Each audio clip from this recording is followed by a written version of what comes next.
Have you ever heard the rhyme? Divorced, beheaded, died. Divorced, beheaded, survived.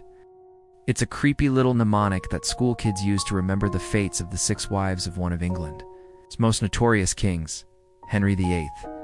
But who was this king, and why did he go through so many queens? Let's dive into one of history's most dramatic royal sagas. Our story begins with a young, handsome, and athletic Prince Henry.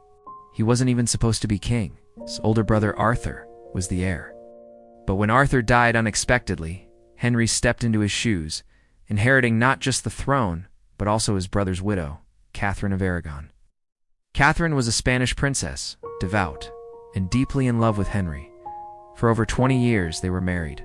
She gave him a daughter, Mary, but failed to produce the one thing Henry craved above all else, a male heir. In the Tudor era, a male heir wasn't just a preference. It was seen as essential for securing the dynasty and preventing civil war. As Catherine aged and the hope for a son faded, Henry's eyes began to wander, and they landed on a captivating, ambitious lady-in-waiting named Anne Boleyn. Anne was different. She wasn't content to be a king's mistress. She wanted to be queen. She was intelligent, stylish, and had Henry completely wrapped around her finger. Driven by his obsession with Anne and his desperate need for a son, Henry did something unprecedented. He decided to break away from the most powerful institution in Europe, the Catholic Church.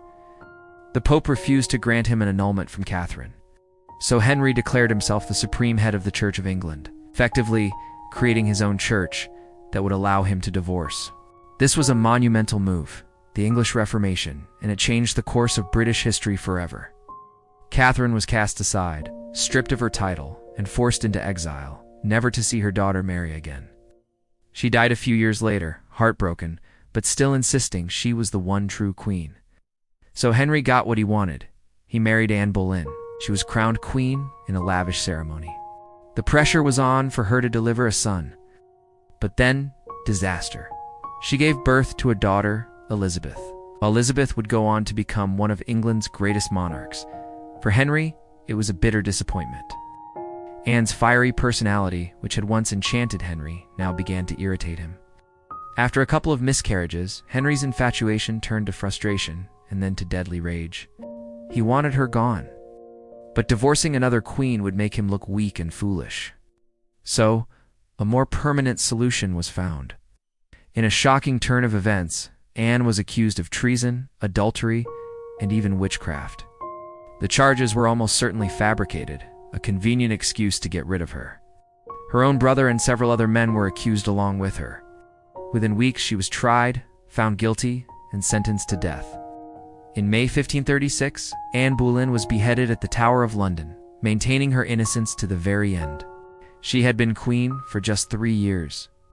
Just 11 days after Anne's execution, Henry married his third wife, Jane Seymour. Jane was the polar opposite of Anne. She was quiet, gentle, and submissive.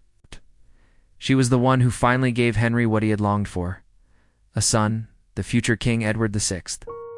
Henry was overjoyed, declared Jane his one true wife. But tragedy struck. Just 12 days after giving birth, Jane died from complications. Henry was devastated. He mourned her deeply and commanded that he be buried next to her when he died, a sign of his genuine affection. For 2 years, Henry remained a widower. But the need for political alliances and perhaps more sons pushed him to marry again.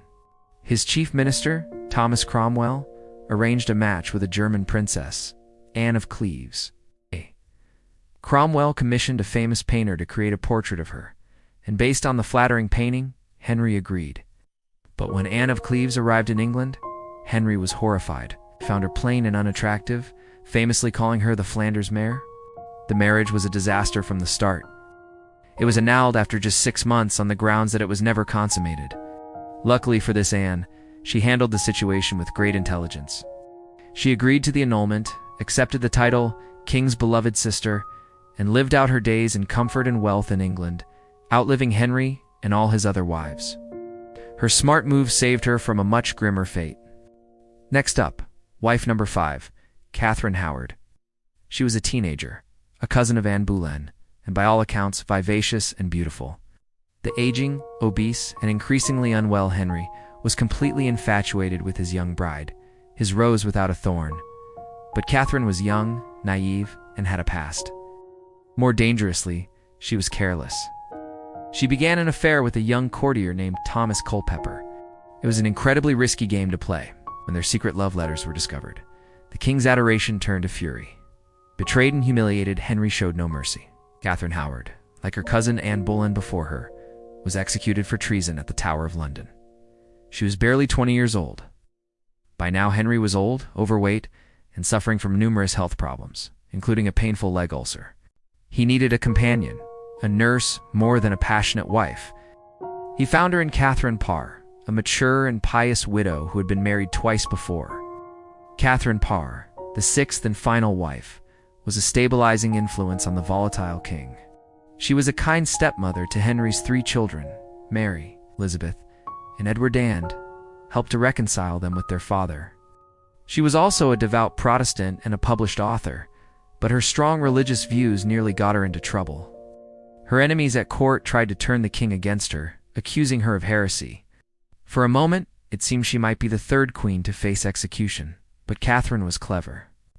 She managed to convince Henry that she only argued with him about religion to distract him from his pain and to learn from his great wisdom. He forgave her, and she survived. Catherine Parr outlived Henry, who died in 1547.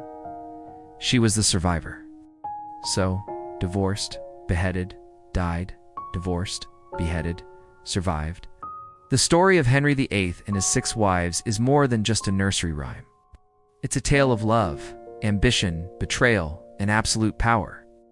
Henry's desperate quest for a male heir not only determined the fates of 6 women, but also tore a kingdom from its religious foundations and set England on a new and uncertain path.